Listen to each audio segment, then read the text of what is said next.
आमे समस्ते भगवान को अनेक रूप से जानिछे नुहे कि किंतु केबे भाबिछंती जे सही भगवान जदि जणे चोर होई जिवे। आज आमे सेमिते एक रहस्यमय और बेस मजादार कहानी विषय जानिबा। भाबंतु तो जे पूरा ब्रह्मांड को चलाउछंती तांको गोटे पणस चोरी करिवार कोन बा दरकार पड़ीगला। प्रश्नटा टिके अजब लगुछि ना, हेले एही प्रश्नर उत्तर भितरे ही मुची रहिछि एक गभीर कहानी। तेबे चलंतु कहानीर आरंभरू ही आरंभ करिबा। आउ ए कहानीर मूलरे अपराध नुहे बरং अछि अतुट विश्वास आउ भक्ति। आउ एहार मुख्य चरित्र हेउचंती जणे भक्त माधव दास। माधव दास जगन्नाथଙ୍କ पाखକୁ ଆସିଥିଲେ पूरा पूरी निराश होइकी। तांको मनरे बहुत दुख थिला काहेकि ना से भाबुथिले जे से तांको जीवनर 21टा वर्ष एमिति दुनियार मोह मायारे काटिदेले। आउ एही अनुताप रे से एक कठोर निष्पत्ति नेले। समुद्र कूलरे मृत्यु पर्यंत किछि भी खाइबेनी। गोटे दिन दुई दिन पूरा तीनिटा दिन बीतीगला माधव दास उपवासरे। आउ एपटे श्री मंदिर रे प्रभु जगन्नाथ भी अस्थिर हेबाकु लागिले। भक्तर कष्ट भगवान को बाधिला। एठु ही आमे बुझी परिबा जे भगवान आउ भक्तंक संपर्क केते निबिड़। कथा एते बढ़ीगला जे प्रभु जगन्नाथ माँ लक्ष्मी को कहिले, मो भक्त 3 दिन हेला भोकरे अछि, मु केमिति खाइबी। बस एई गोटिए कथारु ही सबु जणा पड़ुछि निज भक्त पाई तांको मनरे केते करुणा आउ चिंता। आउ तापरे जाहा हेला सेटा सत्तरे अविश्वसनीय। प्रभु काहाकु न पठाई निजे खाद्य नेकी जीवाकु बाहरिले, ताहा पुनी निज सोना थाली रे। एमिति कि माँ लक्ष्मी भी केबे सौभाग्य पाई नथिले। से भी हा देखि आश्चर्य होई जाइथिले। प्रभु गोटे छोट पिलार रूप नहीं माधव दास को पाखरे पहुँचिले आउ तांकु बुझेई सुझेई खाइबाकु देले। जेमिति ही माधव दास खाई सारिछंती से पिलाटी कुआड़े गायब होईगला। किंतु कहानी एठी सरीनी। परदिन राजा को स्वप्नादेश हेला जे मंदिरर सुना थाली हजि जाइछि। तो एई घटनार किछि वर्ष परे भगवान आउ भक्तंक संपर्क आहुरी गभीर होईगला। आउ एबे कहानी एक मजादार मोड़ नेबाकु जाउछि, जोठी गंभीर भक्ति हठात एक मजाड़िया दुष्टामी रे बदली जिवो। दिनकर कथा प्रभु जगन्नाथ माधव दासंकु कहिले, अरे माधव, मोते बड़ बोर लागुछि। मो मनरे गोटे अजब इच्छा होछि। मने होछि कोठी जाई चोरी करिबी। भाबिले देखि ब्रह्मांडर मालिकंक मनरे चोरी करिवार इच्छा। हेले एका एका चोरी करिवारे की मजा, जणे साथी तो दरकार नुहे कि।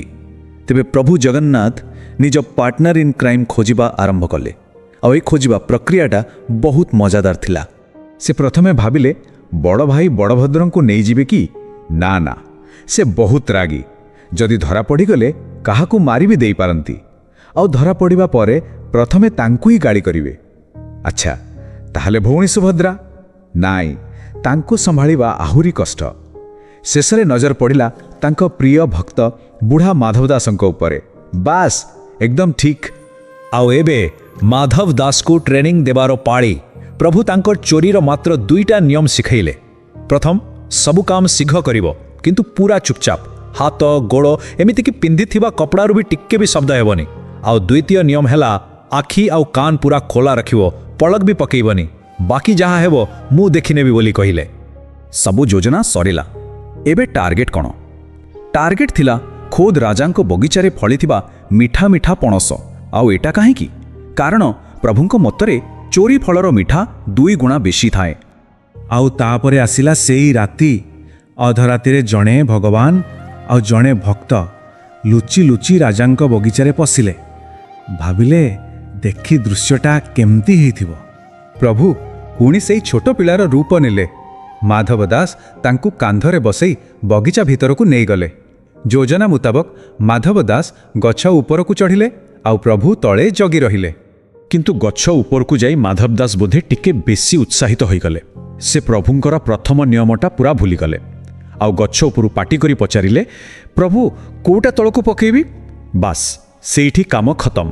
तांको पाटी सुनी बगीचार माळीर निद भांगीगला। एपटे माळी दौड़ी आसुची, सेपटे किछि बुझिबा आगुरु प्रभु जगन्नाथ फुर सेठु गायब। बिचारा माधव दास गछ उपरे एका फसीगले। तांको दिव्य पार्टनर इन क्राइम तांको छाड़ी पळेइले आउ से धरा पड़ीगले। तेबे एही विफल चोरीर परदिन कौन हेला? जहा हेला सेटा कोनोसी अपराधर परिणाम नथिला, बरং थिलार को आशीर्वाद। सकाळे राजा जेतेबेले खबर पाई पहुँचिले से आश्चर्य होईगले।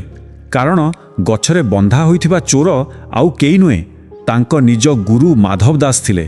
ରାଜା କିଛି ବୁଝିପାରିଲେନି।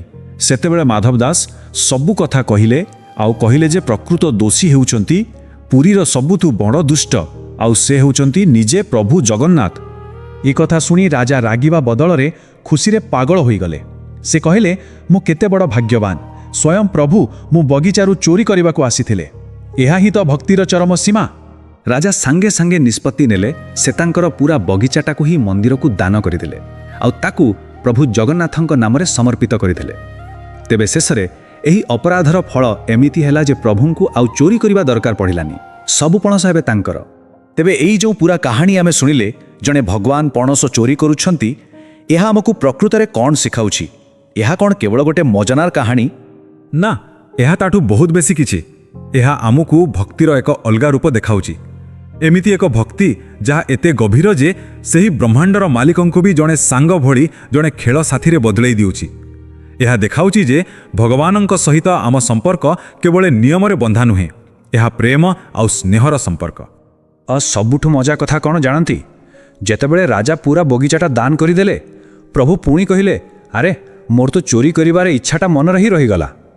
ଏଥିରୁ ବୁଝାପଡ଼ୁଛି ଯେ ତାଙ୍କ ପାଇଁ ପଣସଟା ବଡ଼ କଥା ନଥିଲା, ବଡ଼ କଥା ଥିଲା ସେହି ଚୋରି କରିବାର ମଜା, ସେହି ରୋମାଞ୍ଚ। ପ୍ରକୃତ ଆନନ୍ଦ ଫଳ ପାଇବାରେ ନୁହେଁ, ବରଂ ସେହି ଅନୁଭବରେ ଥିଲା।